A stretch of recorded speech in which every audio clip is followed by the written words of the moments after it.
Ele é casado com a pastora Isadora Mendonça e tem uma filha que se chama Anne. E ele é pastor local na Igreja Batista Getsemane Macaé. Vamos receber o pastor Gessé.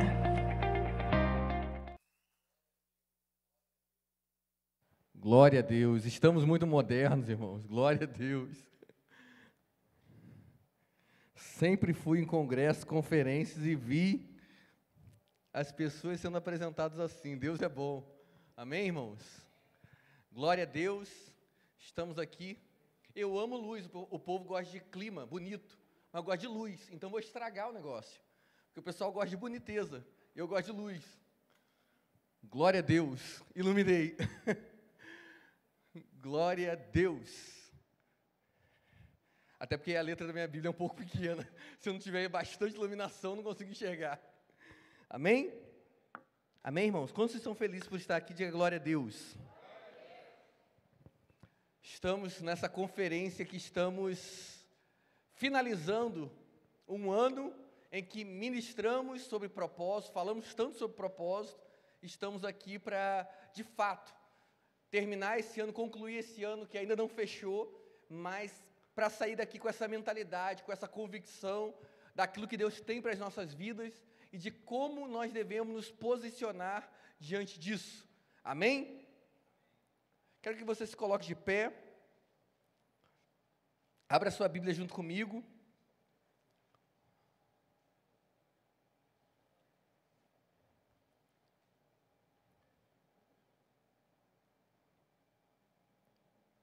Em João, capítulo de número 21.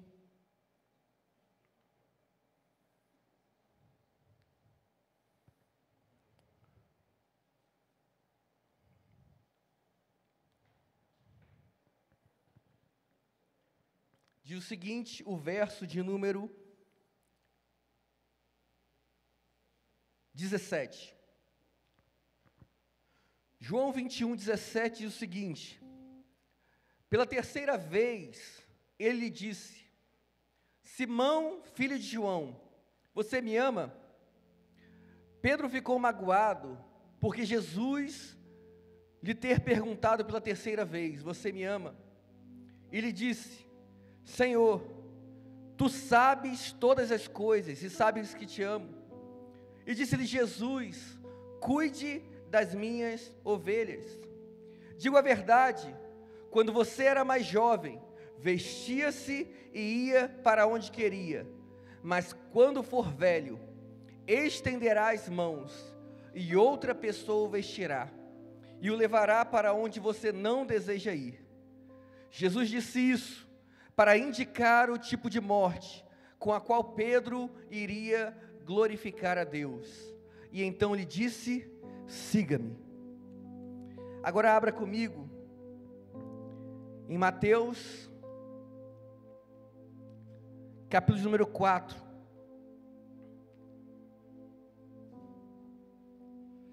Mateus 4, verso número 18.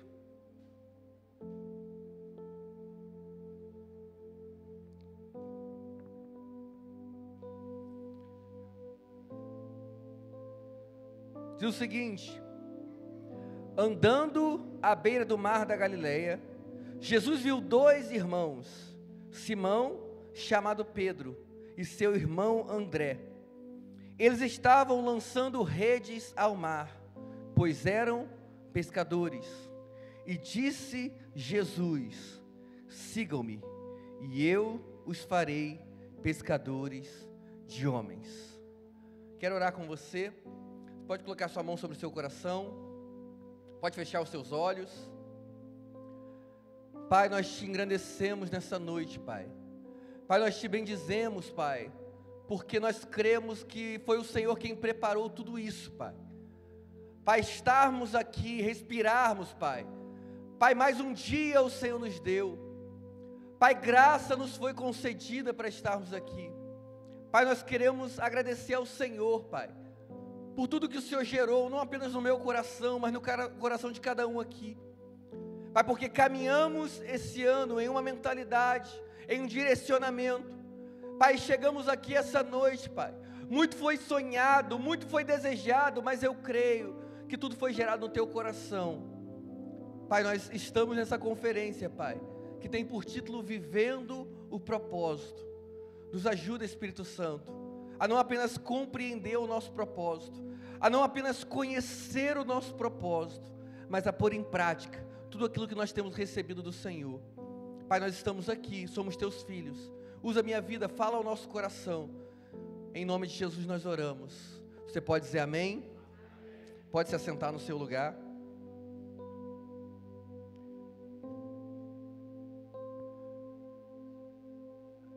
Eu intitulei a mensagem dessa noite de viver o propósito é seguir a Jesus. Diga, viver o propósito é seguir a Jesus. Diga de novo, viver o propósito é seguir a Jesus. Nós vimos dois momentos da vida do apóstolo Pedro. Nós conhecemos bem a vida do apóstolo Pedro. Pedro foi um dos primeiros discípulos a ser chamado por Jesus para o ministério. Foi um dos primeiros daqueles que revolucionaram o mundo. Foi o primeiro daqueles que, ao se permitir responder ao chamado de Cristo, tiveram suas vidas transformadas e através da vida dele, outras vidas também alcançaram transformação. É interessante porque a Igreja Católica canonizou Pedro como o primeiro Papa da Igreja. Pedro é uma figura importante na história cristã, na história bíblica, na história do Evangelho. E Pedro, ele tinha um propósito de vida, ele tinha um propósito pessoal, sendo que o seu propósito, embora Cristo irá usar e usa tudo aquilo que nós temos e somos, quem nós somos precisa passar por um processo de transformação. Quando o Evangelho nos alcança, ele nos transforma de dentro para fora.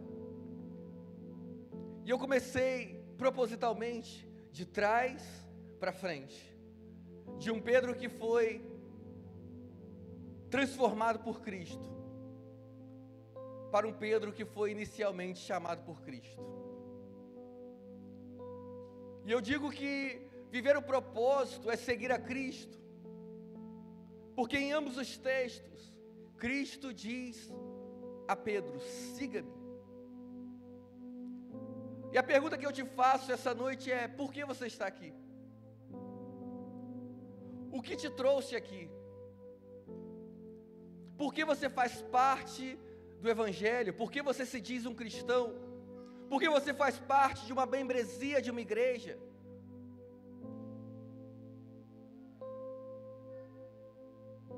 Muitas vezes não pensamos sobre isso e dissemos apenas, olha, eu fui no encontro, o encontro é tremendo, é tremendo, é tremendo. Ah, eu não tinha o que fazer, minha família toda era crente, então acabei vindo para a igreja. E muitas vezes não pensamos, não compreendemos que na verdade se estamos aqui, se permanecemos firmes, é porque Cristo nos chamou. Não existe verdadeiro propósito fora de Deus. Não existe vida com propósito fora de Deus. Porque tudo que esse mundo dá e esse mundo oferece é temporário, é passageiro, se acaba. Mas aquilo que Cristo gera em nós começa aqui, mas nos leva até a eternidade. É interessante olhar para a vida de Pedro e perceber que ele tinha uma função, ele tinha uma profissão. E infelizmente, por conta de anos que vivemos em tantas confusões naquilo que chamamos de igreja, há tantas distorções no significado real do que é ser a igreja do Senhor, que muitas pessoas estão na igreja para conseguir aquilo que querem, não para seguir a Cristo. Muitas pessoas usam o evangelho e usam a igreja para almejar e conquistar o seu sonho pessoal, o seu projeto pessoal, o seu projeto de vida. Usam Cristo, usam o evangelho, usam pessoas. Não são verdadeiros seguidores de Cristo. E Pedro tinha uma profissão. Eu creio que você tem uma profissão. Quantos aqui têm uma profissão? Talvez você não seja super contente com a sua profissão. Talvez você gostaria de ganhar mais com a sua profissão. Talvez você gostaria de ser mais reconhecido naquilo que você faz. Mas fato é que Cristo, em sua soberania, usa aquilo que nós temos, porque se nós temos algo, foi Ele que nos deu. E Ele usa para a sua glória. E quando Cristo tem um encontro com Pedro, Ele diz algo interessante. Ele diz: Pedro, sigam-me, me siga, e eu farei de você pescador. Infelizmente, como eu disse, muitas vezes usamos a religião, usamos a igreja para alcançar um propósito pessoal, mas não foi assim com Pedro. Pedro, ele tinha um propósito de vida, e ele trabalhava para cumprir com aquilo que ele sabia e com aquilo que ele almejava. Trabalhar com pesca dava lucro. A nossa cidade é uma cidade pesqueira. Por muitos anos, muitos viviam e sobreviviam apenas com a pesca. Até hoje, alguns vivem dessa maneira aqui. A pesca dá dinheiro, dá ou não dá? Para muitos, um trabalho para pessoas incultas, para pessoas incapazes de desempenhar outra função. Mas fato é que esse tipo de trabalho, por mais rústico, por mais que tenha as suas características, suas peculiaridades, ele atinge um propósito. E Pedro conseguia ganhar dinheiro, ele não era falido. Mas ao ser alcançado por Cristo, a ter um encontro com Cristo, Jesus diz para Pedro: olha, eu vou usar quem você é e o que você tem, mas eu vou transformar o propósito pela qual você vive. Deixa eu te perguntar algo. Quando você teve um encontro com Cristo, se você fazia algo que era pecaminoso, que algo que era incorreto, que era leviano, que feria os princípios da palavra, eu quero crer que você abandonou isso, que você deixou de fazer. Mas se aquilo que você fazia não feria os princípios do Evangelho, você faz hoje em prol do reino ou em prol de si mesmo? Porque quando Pedro pescava, ele estava querendo ganhar dinheiro. Ele queria que ele ganhasse, que ele adquirisse mais bens. Mas quando ele tem um encontro com Cristo, tem sua vida mudada, agora não é ele que ganha, é o reino que ganha. E ganhar o reino implica muitas vezes a gente perder. Mas isso não pode ser de Deus. Perder com Jesus é vencer, vencer e vencer. Mas foi o próprio Jesus que disse que quem quiser ganhar a sua vida, perdê-la. Mas quem perder a sua vida por minha causa, pela causa do Evangelho, esse a achará. Jesus quer usar quem você é, meu irmão. Deus te trouxe aqui para usar o que você tem. Ah, mas eu tenho tão pouco. Ah, eu sei tão pouco. Ah, isso aqui eu não sei como pode ser aproveitado no reino. Se permita ser transformado pelo poder de Cristo. E Pedro foi transformado ao ponto de se tornar um seguidor de Cristo. E a gente conhece a história de Pedro. E falar sobre viver o propósito é seguir a Cristo. A primeira coisa que eu quero compartilhar com você é que a sua identidade precisa estar firmada em Cristo. A gente conhece Mateus 16, mas eu quero ler com você muito rapidamente.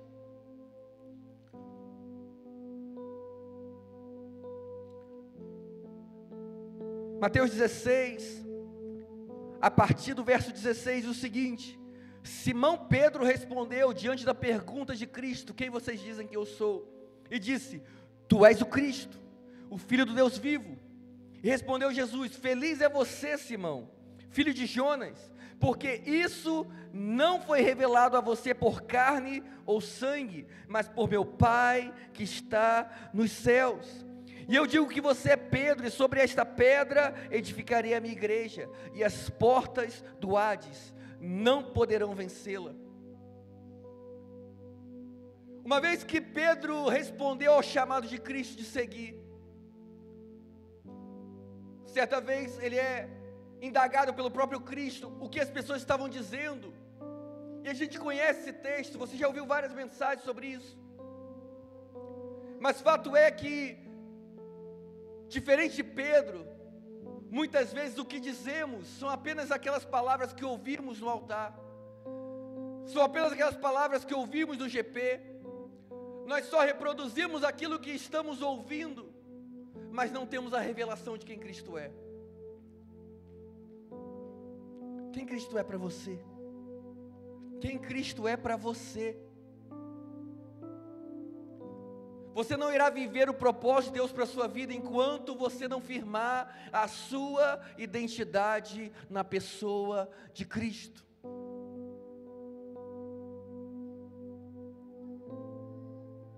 Pedro, ele diz: olha, tu és o Cristo.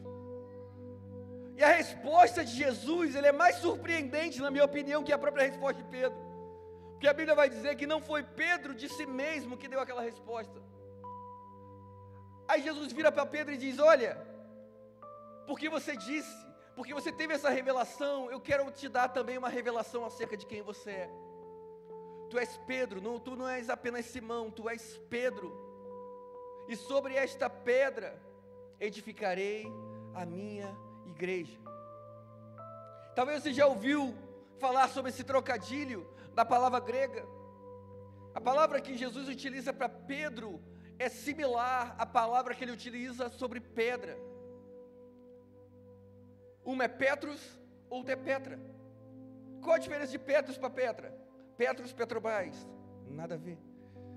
Petros fala de rochedo, ou pequena rocha, fragmento de rocha. E Petra é rocha, pedra. Pedro recebe uma revelação do próprio Cristo dizendo: olha, a partir do momento que você olha para mim e você entende quem eu sou, eu quero revelar quem você também é. Você é Pedro, você é fragmento da rocha que é Cristo. A rocha é Cristo, você é um membro do corpo de Cristo. Você é um fragmento daquilo que eu carrego. Eu sou a rocha, Pedro. Você é um cristão, um pequeno Cristo. Qual identidade você tem vivido? Qual é a identidade que você assimilou, aceitou e tem conduzido a sua vida? Será que a sua identidade está ligada àquilo que você faz? Ou a quem Deus diz que você é?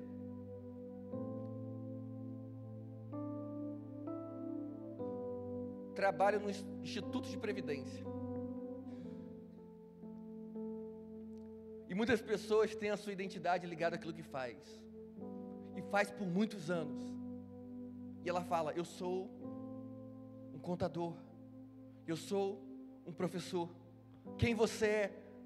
Já reparou que quando alguém pergunta para você quem você é, você responde com a sua profissão? sou um pastor. Então, se você deixar de ser isso que você é, quem você é de fato? E muitas vezes aceitamos aquilo que o mundo nos impõe dizendo que somos. Aceitamos o que as nossas habilidades diz que nós somos.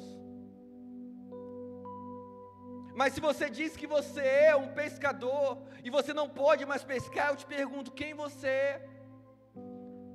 Pescador aposentado por invalidez.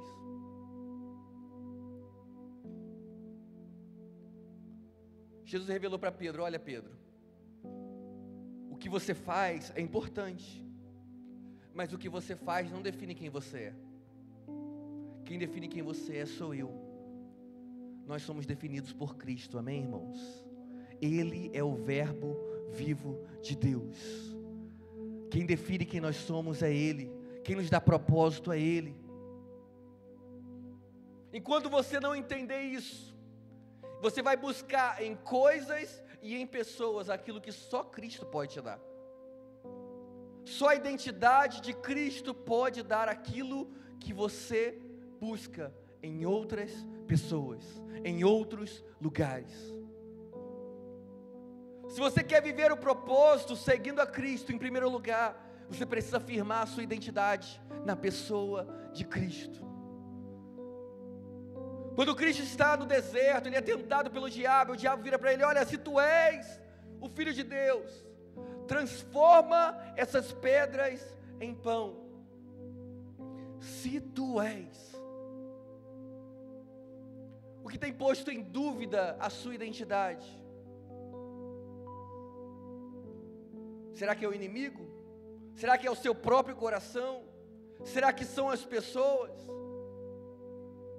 Enquanto você buscar a sua identidade em coisas, em pessoas, em lugares, você vai se frustrar, você vai se decepcionar, e no final você ainda vai culpar o Senhor. Mas Pedro recebeu a revelação de Cristo.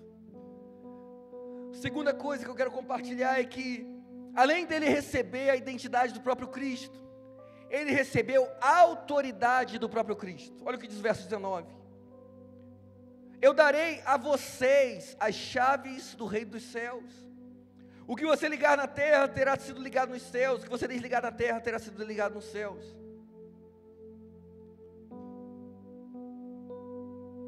Irmão, Deus já te revestiu de autoridade quando Ele derramou o Espírito Santo sobre a sua vida. A partir do momento que você se converte, a pessoa do Espírito Santo, o próprio Deus, passa a habitar dentro de você. Deixa eu dizer algo para você. Sua autoridade também não está ligada àquilo que você faz. Os discípulos certa vez saíram, 70 discípulos, para pregar o Evangelho, e eles retornaram felizes, animados, contentes, quando a gente ia evangelizar a sétima,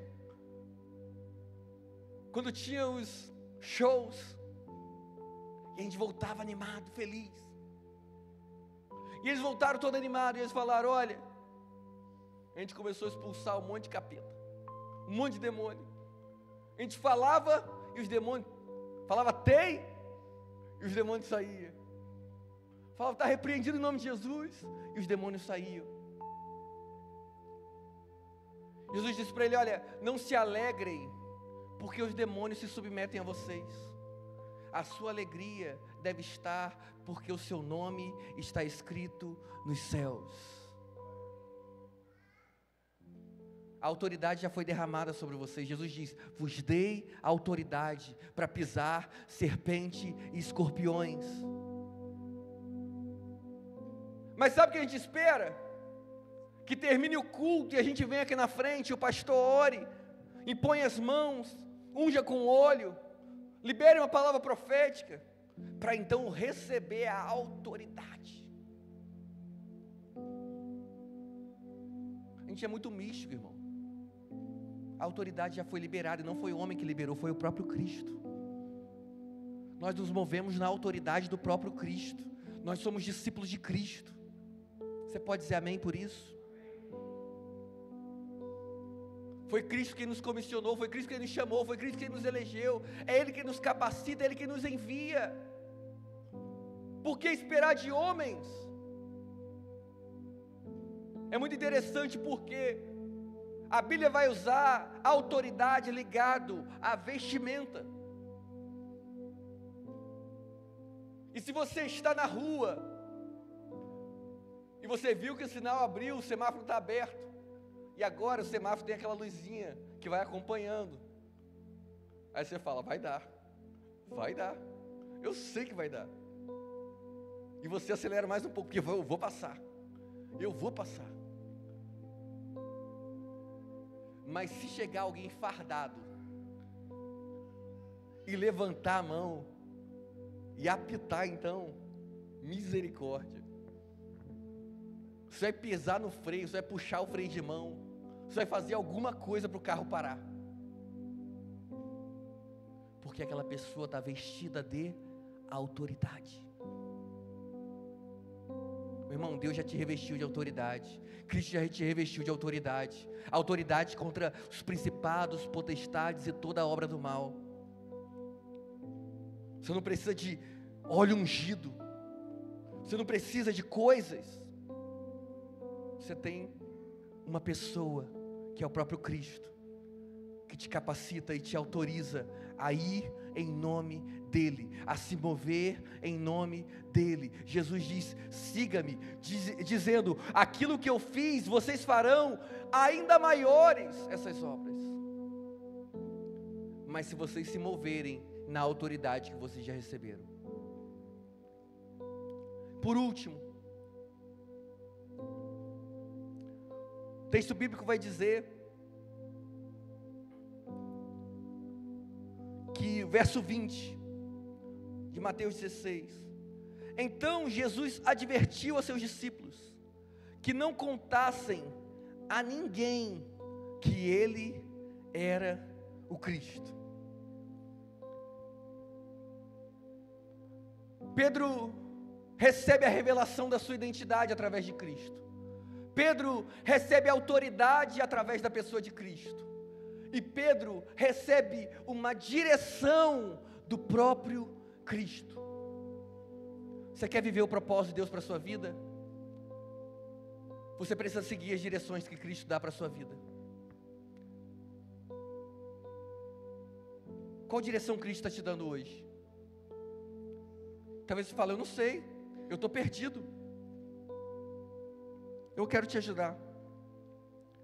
O texto bíblico que eu li, depois de Jesus morrer, depois de Jesus ressuscitar, ele aparece àqueles dois no caminho de Emaús, ele aparece para outros discípulos, e ele aparece para Pedro, e Pedro volta a praticar aquilo que Jesus já tinha transformado. O propósito que Deus já tinha mudado na vida de Pedro, depois de uma decepção, depois da desilusão, dele sentir, Cristo foi embora, Cristo morreu, agora eu estou sozinho, meu amigo que estava comigo não está aqui mais, meu irmão, meu pai não está comigo mais na caminhada de fé, eu me sinto só e eu estou perdido. E Pedro volta a pescar, e o texto bíblico vai dizer que Jesus vai ao encontro de Pedro, e Jesus pergunta para Pedro, a gente conhece esse texto, por 3 vezes, e você já ouviu dizendo que a palavra que Jesus usa para Pedro, tu me amas, são palavras diferentes. Pedro, tu me amas com amor de amigo? O Senhor sabe que eu te amo, Senhor. Pedro, tu me amas com amor de amigo? Ao contrário, na verdade. Pedro, tu me amas com amor ágape, o amor do próprio Deus? Tu sabes que eu te amo, Senhor. Aí ele pergunta de novo, você me ama, Pedro? Com amor ágape, um amor incondicional? Tu sabes que eu te amo, Senhor. Tu me amas, Pedro, com amor filéu? O texto bíblico vai dizer que Pedro se entristeceu. Ele falou assim, ele está brincando comigo. Eu já falei que eu amo. Tu sabes, Senhor. Mas o texto bíblico vai dizer que Jesus vira para Pedro e diz: Pedro, se tu me ama mais que os outros, se tu me ama mais que a sua vida, se tu me ama mais que o teu propósito pessoal, apacenta as minhas ovelhas. Eu quero terminar dizendo para você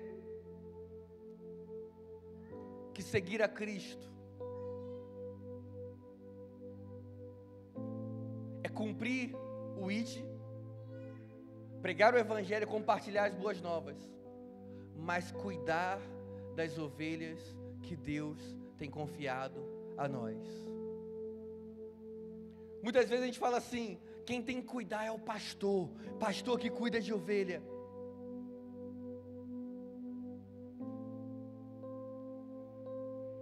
Mas entenda que Jesus não morreu como pastor. O texto bíblico vai dizer que, como ovelha muda, ele foi levado ao matadouro, porque ele se identificou comigo e com você. Se você quer viver o propósito, você precisa, em primeiro lugar, fundamentar a sua identidade na pessoa de Cristo. Você precisa se mover na autoridade que Cristo liberou para você, e você precisa seguir a direção que Cristo está te dando, que é: cuide das minhas ovelhas. Como você tem cuidado das pessoas que Deus tem colocado na sua vida? Viver o propósito de cuidar de vidas não é apenas do pastor consagrado, ordenado ao ministério pastoral. O texto bíblico vai dizer, termina dizendo, que Pedro, ele recebeu do Senhor uma palavra dizendo: olha, no passado, quando você era jovem, te cingiam, você se vestia, mas agora que você é velho, vão te vestir e vão te levar para onde você não quer. E isso Jesus dizia por causa da morte que Pedro iria glorificar a Jesus. Um homem chamado Martin Luther King Jr. disse: se você não encontrou uma causa para morrer, então você não tem motivo para viver. E Paulo, em Filipenses 1, versos número 7 e 8, ele vai dizer que o viver para mim é Cristo e o morrer é lucro. Quer viver por propósito? Você precisa estar disposto a assumir a identidade que Cristo tem para você, a autoridade que Ele liberou sobre a sua vida, seguir o ID, cuidar daquelas pessoas que Deus colocou na sua vida, e estar disposto a viver pela causa do Evangelho, e, se necessário, como muitos cristãos que estão em países perseguidos, morrer pela causa do Evangelho. Se Jesus te chamasse hoje para ir para a glória, se Ele retornasse, você está pronto? Se não está pronto, é porque você não está vivendo o seu propósito. Mas eu quero orar com você. Você pode se colocar de pé?